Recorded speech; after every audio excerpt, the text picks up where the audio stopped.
speaking of that, you had an entire chapter dedicated to the carnivore diet, which I really respect, because I'm not sure. I wanted to not ask you because I don't know how your thoughts have evolved on the carnivore diet since we last talked. But you were not a carnivore. This is not a carnivore book, but you included it to show the fact that this is at least happening. People are like not dying. So how has your thinking evolved on the carnivore diet itself over time? Well, when I included the chapter, it was because I felt it was really important, again, to counter that view that plants are always great and meat's always bad, right? So, and I didn't want to just say, well, meat's not bad, as you pointed out earlier. I wanted to give evidence of the fact that meat can be healing, meat can be good, meat can cure conditions like eczema or psoriasis. It has helped people to cure, mental illness, bipolar disorder. And there are numerous cases of this emerging all the time. At the moment, because of the way research is funded, etc., they are very much anecdotal, but there's a mass of anecdotes, as you know. So a bunch of N1s make a lot of evidence, right? N=1 make a lot of evidence. So I always knew that the diet had the ability to be healing for some people. My editors did resist putting that chapter in, and I hung tight because I wanted to make that point. Since then, has my thinking evolved? I think I've just got more examples of how it heals people. I think I've become more convinced that for some people, it is the ultimate. And you can get 80 to 90% of your nutrients from a very carefully planned carnivore diet, and that whatever you miss is made up for by the healing effects of that diet for particular people, right? So, and I've been privileged to join occasionally a book club, which is run by the plant-free MD, Anthony Chaffee, and his... I'm in there too. I love it. Yeah. And I saw you on one of those sessions. I saw you flying by saying hi. I remember a couple of months ago. And so I learn, every time I attend one of those sessions, I learn a bit more about why people have gone carnivore, what it does for them, how difficult or easy it is for them, how they're feeling at that moment, what they think about research that's coming out. So it's a real, it's a great privilege to be able to keep learning about that diet. But that, I have to tell you though, that is one of the things, whereas if I say to somebody that vegetable oils aren't very good for you, they don't look at me like I'm crazy. When I tell them that all meat diets can be very good for you and very healing, they do look at me like I'm crazy. Your average person that I'm speaking to.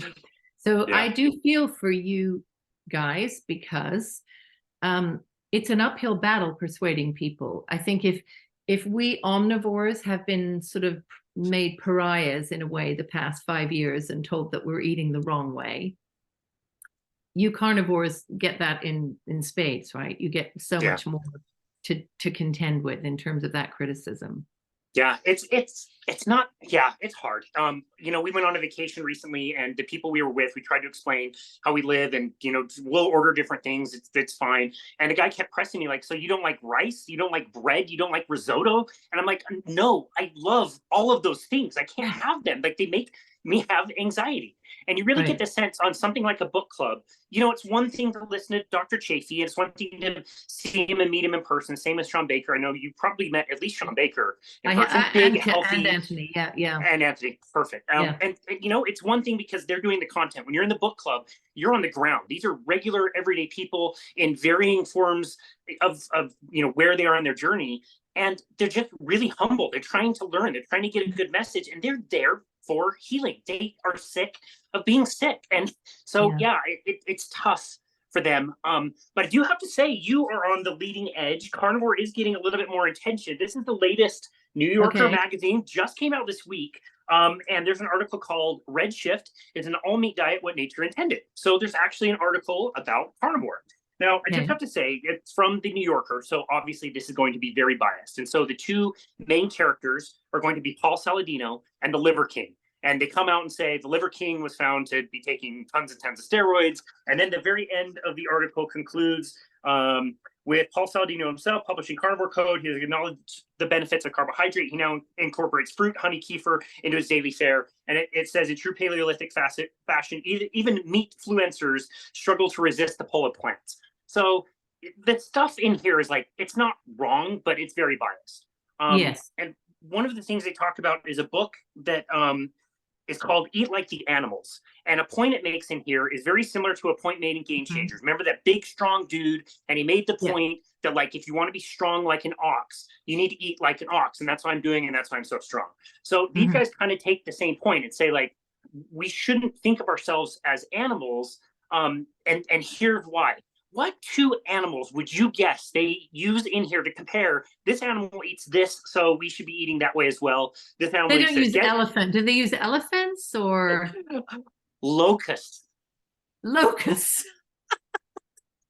Locusts, grasshoppers, grasshoppers. Basically, it says that if they don't balance the protein and carbs in their diet, they get very sick. Oh, locusts. My God.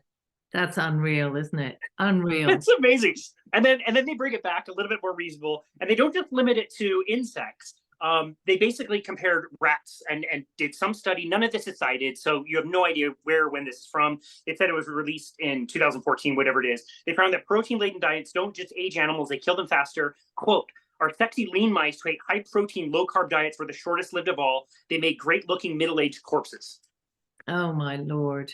Yeah. That's what people read. You know what I mean? Like, it's cool that it's being published, but people are going to walk away from that and go, yeah, of course I should eat like the locust.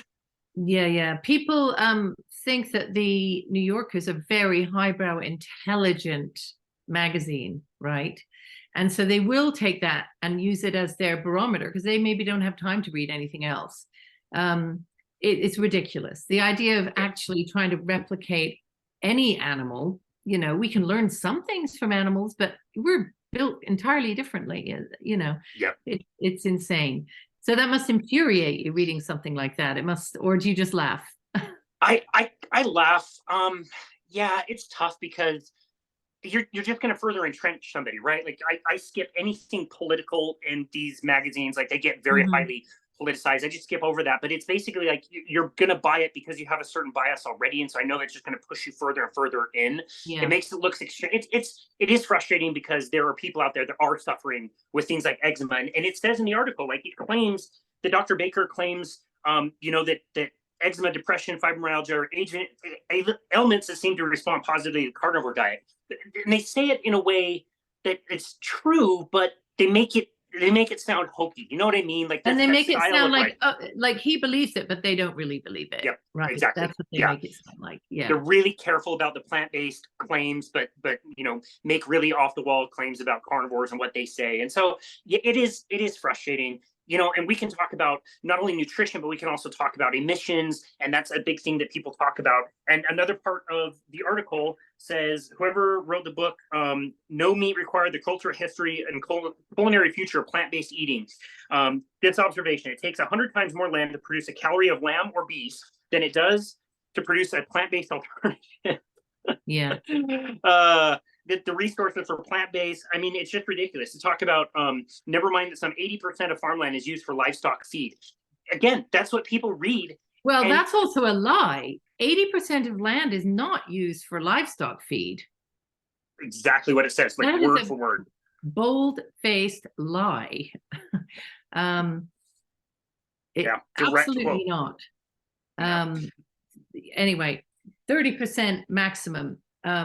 And then we can talk about what the benefits of using that feed, because the other thing that you've just read out, which we talked about last time, is people always harp on about either the emissions or the land that results to get a calorie from plants versus animal source foods.